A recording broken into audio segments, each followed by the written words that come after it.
Hello, everybody. How you doing? This is Steve Favis with the Mr. Robot Show, and today I'm going to publish my final data along with the open source code. So I'm just going to post the code on my website for MATLAB regarding the objects of interest that were above Maui. I tracked 3 fires, not just the Lahaina fire, but I tracked 3 other fires, and there's 2 fires, the Olinda fire and the Kula fire, that were having one object above it twice that probably caused the same fire, most likely, if these were directed energy weapons. Now, it's coincidental that 2 fires and 1 satellite would be caused by one satellite would be hovering above it, above the Maui area.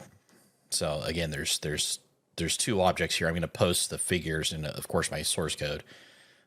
2 CCP-owned satellites that are above Maui.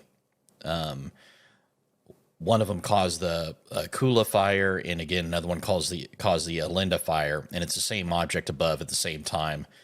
2 different time fires, but the same object was above Maui at the time. That NORAD ID is 53299. I'll publish this later and write them down so everybody can see them. And the Lahaina fire was object 55836, and these are all almost exactly the same time of the fires. So I'm going to play the video here in a second, and I noticed that Space Force also launched 75th Targeting Battalion or Brigade or something like that, 75th Targeting. I already released a press release on that. So they're launching some stuff up into space that for targeting stuff in space, basically. So hopefully this is their response to these fires, assuming these satellites are causing them. I don't really believe for 1 second a lot of people in some of the alternative media are covering, a conspiracy by all the elites to cause these fires. But if you think about it, what would be more likely, CCP that's basically in unrestricted warfare with the United States, or Oprah or Jeff Bezos, who's purchasing or owns property in Maui? I don't think that's the case. Maui's a beautiful place. Of course, if you have money, you're going to want to live there. But I don't think they have orbital strike capabilities and will burn it down from space. And I don't think they really have that capabilities. I don't think there's any sort of conspiracy here. I think the most obvious thing is that we're being attacked by directed energy weapons using unrestricted warfare by the CCP. And again, the satellite data that I have proves that is publicly available data from NORAD. So I just think it's kind of weird times right now, and hopefully Space Force blasts these things out of the sky if that's the case. So I'm going to play that video now. Thank you for watching. All right, everybody. So here's the 3 objects and 3 fires that were above the time of the fires in Maui.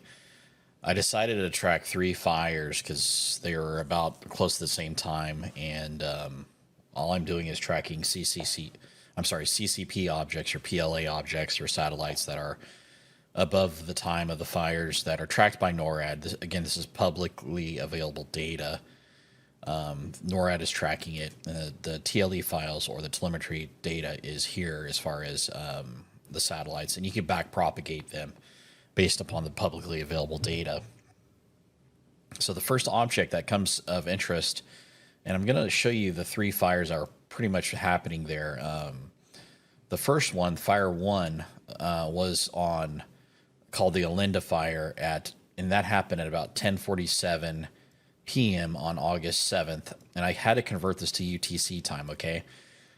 Satellites use UTC time, and the telemetry data is in UTC time, so that time is 8:47 UTC on August 8th. And then you can see here on the information I have here is August 7th on the UTC. Down here is UTC time, okay? So this is UTC. Now, sometimes there's some day changes, like, for example, August 8th. UTC is 8:47. UTC is August 7th. So on August 7th at 10:47 p.m.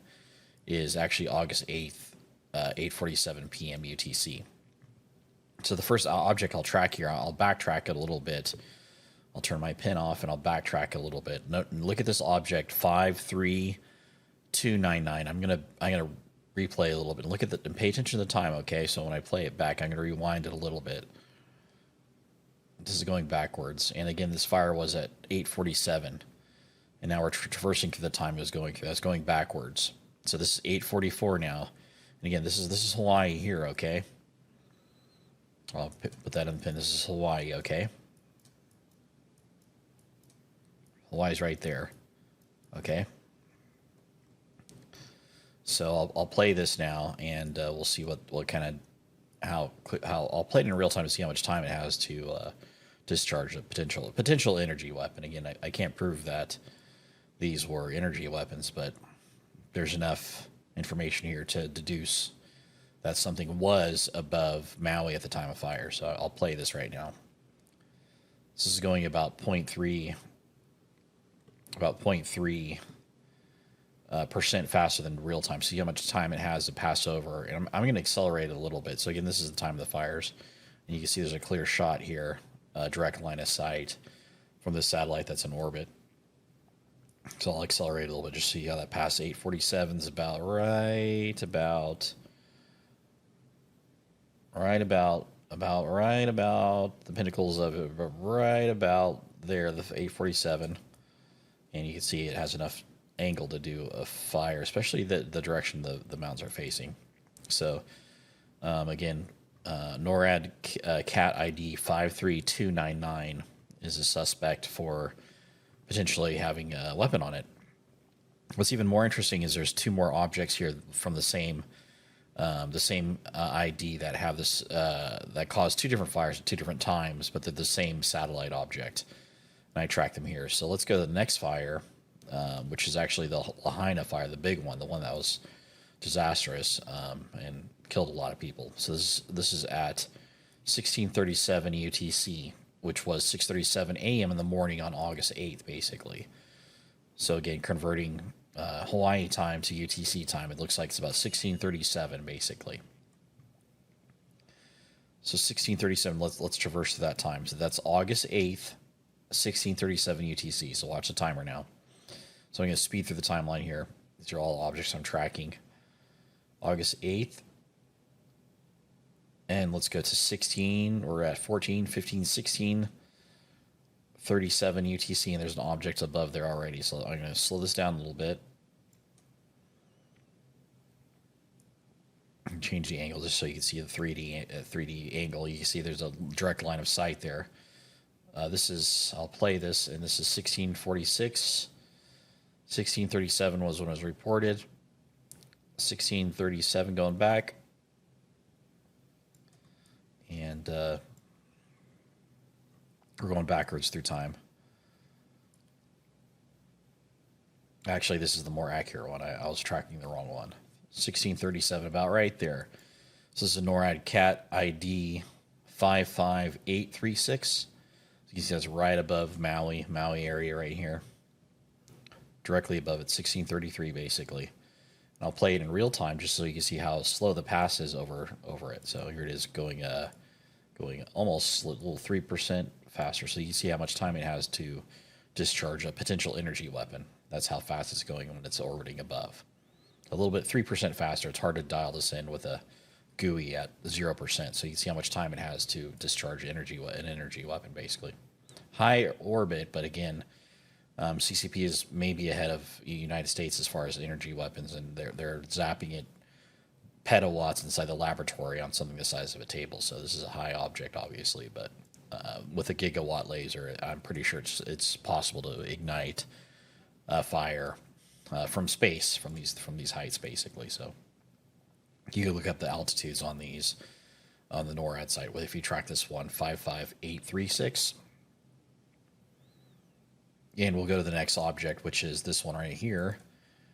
UTC August 8th, 2130 UTC. And this is the Kula fire at 11:30 a.m. on August 8th.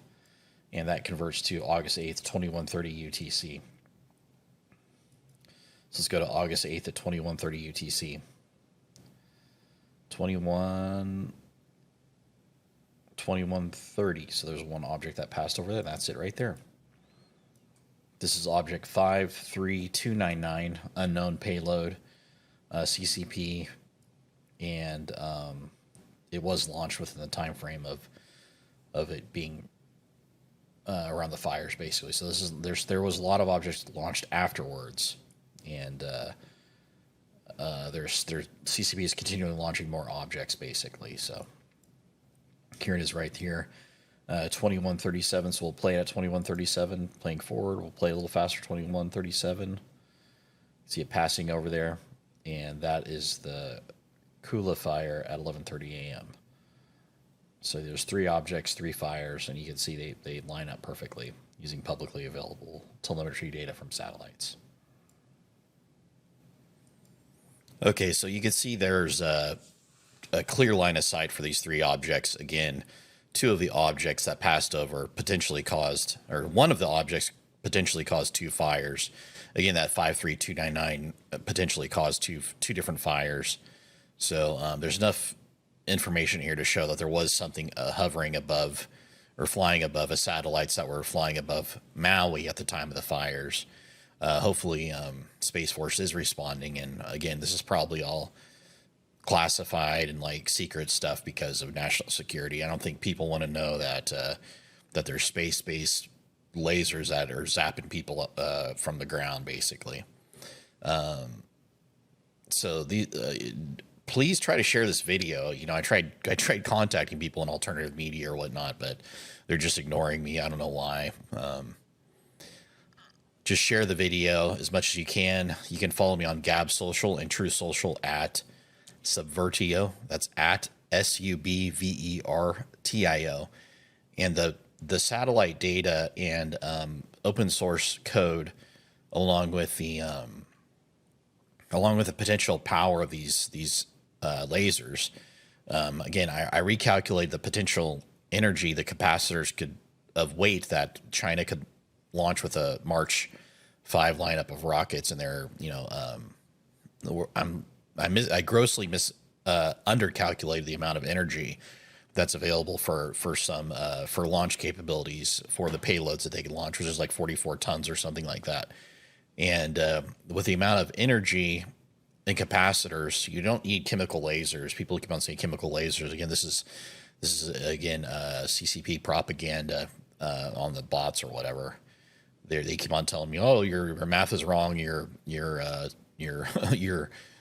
to have a house or a laser the size of the house. That's not true. They're doing petawatt bursts inside of a lab on a table now. So I've calculated you could have at least a 70 gigawatt laser. And again, this is the near infrared spectrum. I've isolated the spectrum that does this type of damage as near infrared or NIR lasers. You could use a CO2 laser in space using strong capacitors. You know, they're probably using hypercapacitors or whatnot, but with enough capacitors, we're talking about maybe in the gigawatts of lasers, 70 gigawatts, probably more or probably less, you know, plus or minus, 10, 15, 20 gigawatts with the available energy of today's capacitors and the potential energy from a laser. Again, 70 gigawatts, and that's enough to cause fires at these altitudes in space, basically. So please share this data. I'll try contacting as many people to get this data out there. Again, I'm hopefully Space Force is responding, and they did launch some stuff up, 75th Targeting Brigade. So whether they tell people what they're doing or not is a different story. But again, hopefully Space Force is responding. If you like this content, please contact me. If you have questions about physics or the math behind the capacitors, just go to my website, mrrobots.com/laser, and that's MISTER robots.com/lasers, and that'll have all the publicly available data here. And again, the source code isn't that hard. Anybody in middle school with a MATLAB program with a few toolboxes, plugins for MATLAB can run this. I mean, any kid in middle school can run these programs. It's not difficult to do. You just have to have access to the program. So if you're at a university and you have access to MATLAB, like Aerospace Toolbox or whatnot, I encourage you to check the code, run the telemetry data of these specific objects I ran, and you can see for yourself that when you convert the UTC time, the time of fires, there were objects above it, basically. So please feel free to check it yourself and contact me if you have any issues or if you have any questions regarding running MATLAB or whatnot. I just picked up MATLAB, and within a couple days, it's different than what I'm used to programming in, but I've programmed it in so many languages. It's not too hard. It's kind of fun learning. So once again, thanks for watching. Hopefully Space Force responds. Take care.